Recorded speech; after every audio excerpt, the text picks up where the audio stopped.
So you're new to NBA 2K25. Maybe you got it on PS Plus, maybe you got it on sale, but one thing is bugging you. Defense is absolutely cooking you and you cannot score. Well, let me tell you, this is the video for you. I'll give you 5 basic offensive actions that you want to run and how to use them in order to get easy offense. So whether you're playing against the computer or a real-life opponent, these techniques will have you scoring at will in 2K25. So I win over 90% of my Play Now online games and do fairly well in other game modes as well. And these are all the offensive actions that I run. And in this video, you're gonna learn how to score at will and take your opponents down. So first, let's start with some essential settings. So the first thing we're gonna do is I want you to mess with a couple of settings. So I'm going up against the Boston Celtics, and for illustration purposes, I'm putting the game difficulty on Hall of Fame. If you're a completely beginner, I want you to start at Pro, maybe Semi-Pro, or maybe All-Star if you've played 2K in the past and now are just going back into it. We're going to keep a lot of these settings mostly on. Pick and roll overlay is going to be on. That's going to be important. We're going to turn 2K Smart Play overlay off. And then for these settings, yeah, just keep everything on default and just set your game difficulty accordingly. Next, I want you to go into controller settings, okay? We're not going to implement player lock. We're going to turn vibration and trigger effect function off.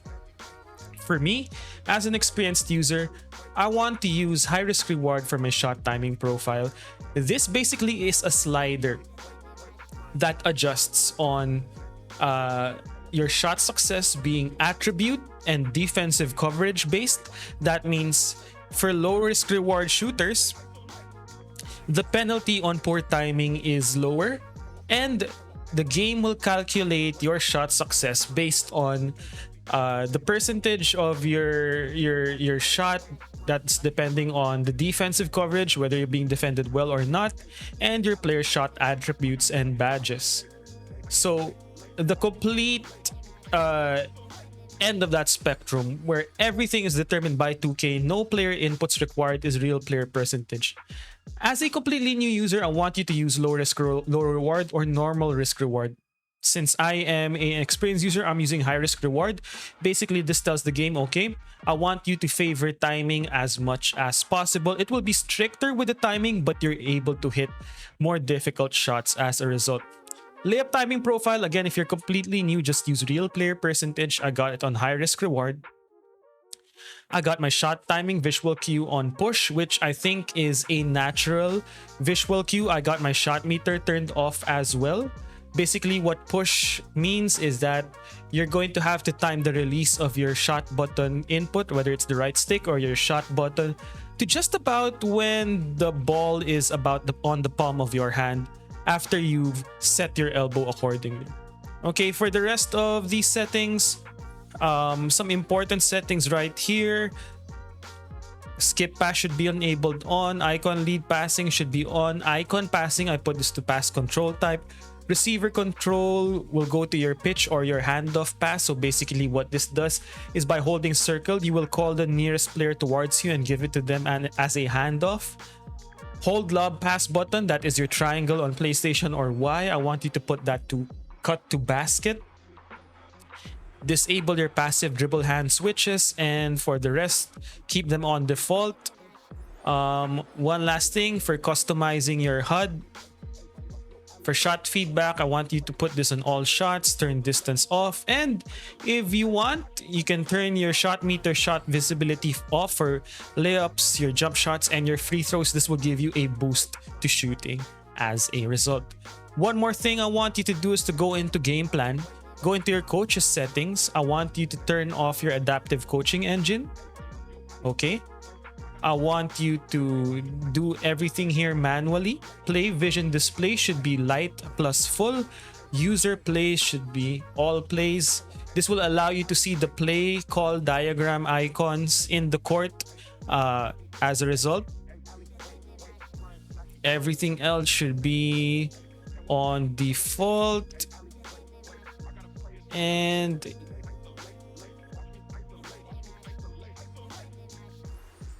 team communication is the last thing I want you to do. I want you to put this on defense only. So first, let's start with isolation offense. So calling for an isolation or an ISO leads to improved floor spacing. As you can see right here, it's an ideal for users who want to dribble and attack their opponent in a one-on-one setting, because your teammates will give you the most space that you can, so that either CPU help defense or user help defense is out of the way. So one way to call it is to tap L1. You will see these button icons on top of your player. So choose the guy who has the ball. In this case, that's Steph Curry. So I'll tap X, and then a quick play menu will come out, and then just select the icon. In this case, that is X for quick isolation. After you tap X, watch your teammates all try to space the floor. In this case, since you called an isolation at the top of the logo, it will give you a 5-out isolation where all 4 of your teammates are spread out to the 3-point line, giving you space to cook your defender one-on-one. So now what will you do if you have your defender in a one-on-one setting? Well, the goal is to keep your defender off balance. That means using dribble moves and combos that will give you side-to-side movement, forcing them to commit, attacking that commitments when you see them step forward or step to either side, you attack the opposite side. And as you can see, once you get that blow by, because of the great space the isolation play gives you, it's an easy 2 points. So take a look at how I use those basic fundamentals to cook my defender in a Play Now online game. I use this nice Kyrie Irving side-to-side dribble after stepping back. He makes a commitment to try to block, side-to-side movement, crossover as I shift him in different directions, then attack him north to south, attacking forward, stepping back, and hitting an open shot. This dude had Sam Hauser on Kyrie Irving, and let me tell you, it was just like Christmas. We attack Sam Hauser here with his hands up. More on that later on and why that's important. I move from left to right, from right to left, attacking forward once I get that block commitment, and then just taking an open jumper. So I have multiple tutorials in my NBA 2K25 fundamental playlist that will show you what the best isolation moves are. So whether you are Kyrie Irving at the top of the 3-point line or Karl Anthony Towns from the high post, a lot of these fundamentals will give you the techniques and moves that you need to cook your defender in a one-on-one setting. And the great thing about isolation plays is you can call them from the post. As you can see with Luka right here, floor is spaced really well. With Julius Randle on Maxi Kleber as my opponent goes off ball, just take a look at how we use isolation and space to cook our defender.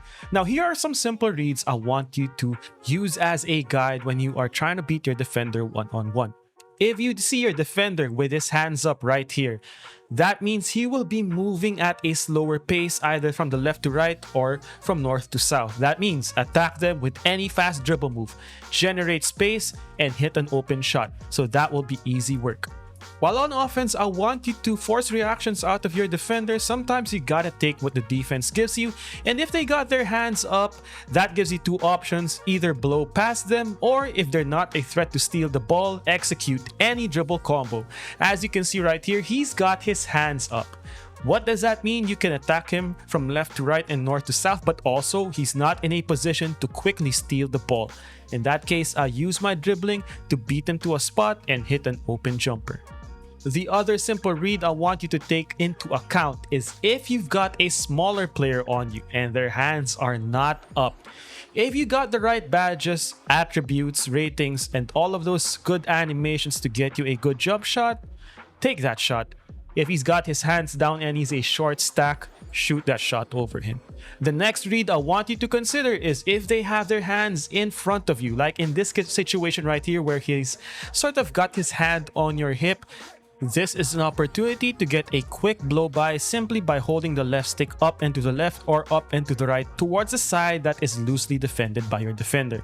Once again, you'll need a strong handle badge for this to be effective. So I'll admit isolation offense needs work, but if you want a simpler method, you want to use pick and rolls or screens. Holding L1 will call for a screen. By default, the closest player between your power forward and your center will set the screen for you. So why do we want to call for screens? Well, let's say you can't beat your defender one-on-one. Use that screen to get an advantage if your defender is clipped by the screen, giving you an open lane to attack the basket. You can also call screens by tapping L1 and holding the icon of a player that you will ask for a screen.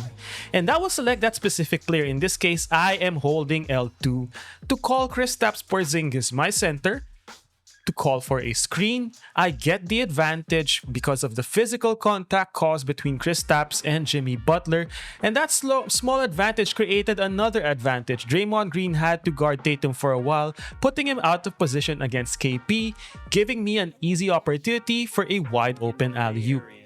And for a lot of players, whether you're playing Play Now online or Quick Play against the CPU, or even modes like MyCareer, online modes like Rec, screen and rolls are actually one of the easiest ways to get offense because screens are deadly overpowered this year, as they are in most years in my opinion. It's the easiest way to generate offense, just requires you to make the right read. Now, tapping R1 after asking for a pick and roll, whether using the quick pick method or the player icon method, will ask for a pick and fade. In this case, the fade option will result in the screener spacing on the perimeter, usually towards the 3-point line, instead of rolling towards the basket. See here, as I tapped R1, that option for a roll changed into a fade. And I want you to look at Kristaps Porzingis right here. He will space towards the 3-point line, as Draymond Green and Jimmy Butler are now confused on defense, giving us an open lane for an easy 2 points. So if you've got a stretch big or a dynamic wing player like Kevin Durant, this is what I want to use for the most part to create confusion on defense, leaving Kevin Durant, one of the best shooters in the game, for an easy pick and pop 3-pointer.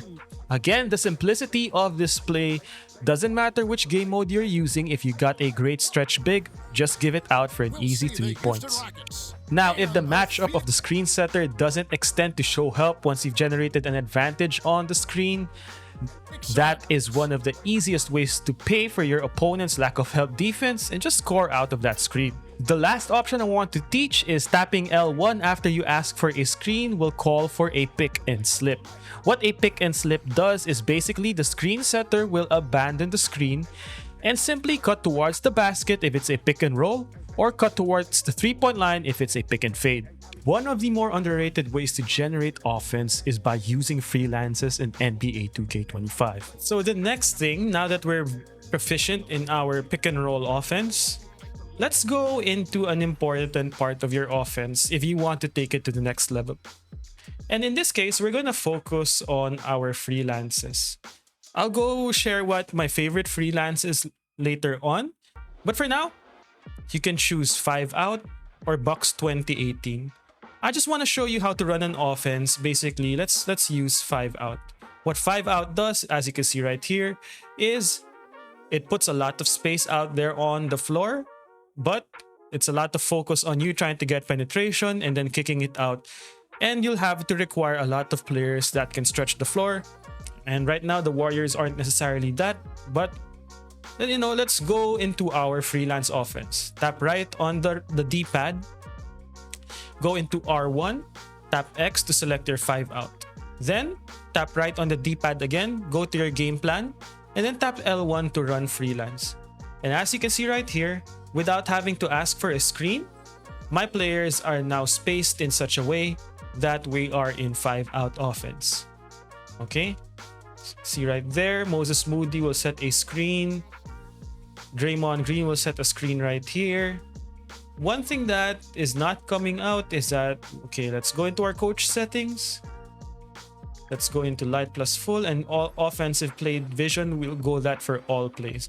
As you can see right here, that simple switch now gives us a simple diagram of how to run the 5 out offense. Okay.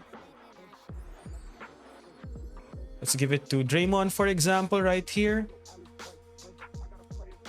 Backdoor cut to Steph. And that's the benefit of a freelance. So why I really like to use freelances is that it gives you different options. So here I'm using the 21 delay freelance. And just take a look at the different options that I have right here. So Karl Anthony Towns, he usually parks his ass up on the 3-point line. But instead, he sets a flare screen for Michael Bridges right here. Defender gets caught in that screen. easy 3 points. Now let's take a look at the next option. So freelance options are basically different branches out of a specific spacing set. Now look, Karl Anthony Towns is at the 3-point line. Instead of setting a flare screen, now he sets a back screen for Jalen Brunson, and I don't know how that went in, but it did. But what freelancers basically show you is that depending on which branch of the freelance offense you activate, you get multiple different options. And if you master your freelance option, basically it allows you to counter the defenses being played by your opponent, making it more unpredictable. So the freelance I'm using here is 21 delay, and this usually works well when you have a floor spacing center so that he can occupy the top of the 3-point line spot. But as you can see, here's another different branch. We pass the ball to the corner, okay, and then that will set up a flare screen for Jalen Brunson, which turns into a pick and roll action. So this is just one freelance set out of the 21 delay options, showing you the different ways you can attack defenses based on the personnel, the coverage, whether they're off ball or on ball. You have so many different options, and this is super easy. And of course, you have your quick plays options.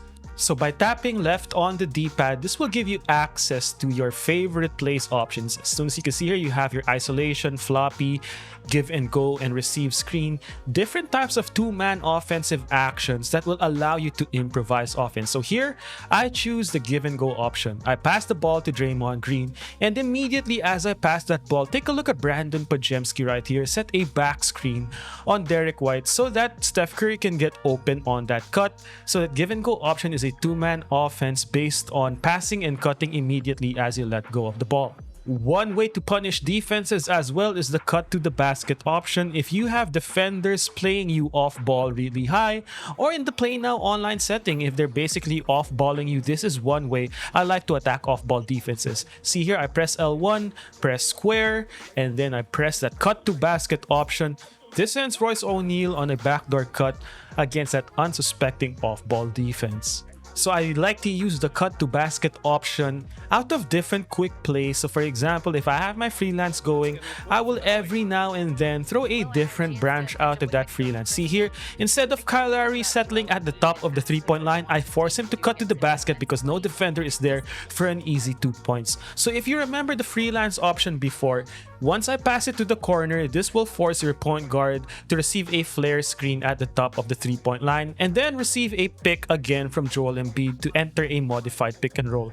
We instead enter a cut to basket option, giving us an easy option to dive to the basket with no help defense there. Another play I like to use is the receive screen option. And then from there, I like to set my defenders up by moving the off-ball user in different directions, either by forcing them into cuts and then asking for a receive screen option.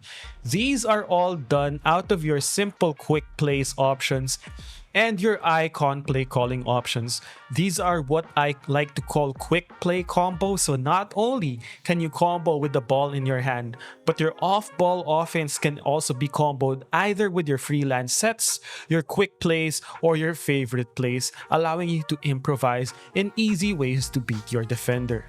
And the last piece of offensive action that you should run are your play calls. Now, play calling is an extensive tutorial in itself, but as you can see right here, calling for specific plays instead of relying on freelances gives you more freedom to attack your defender based on how they're playing defenses. So again, you want to tap L1, call for that play calling menu, tap L2 and R2 to select your favorite play.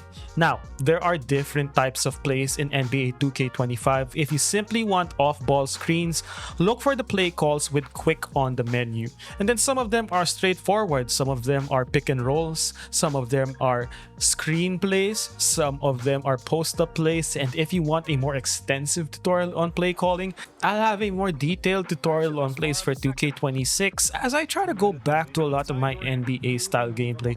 But one YouTube user that you might want to follow, and he dives deep into different freelances, series, and play calls, is Rel's Gamertag.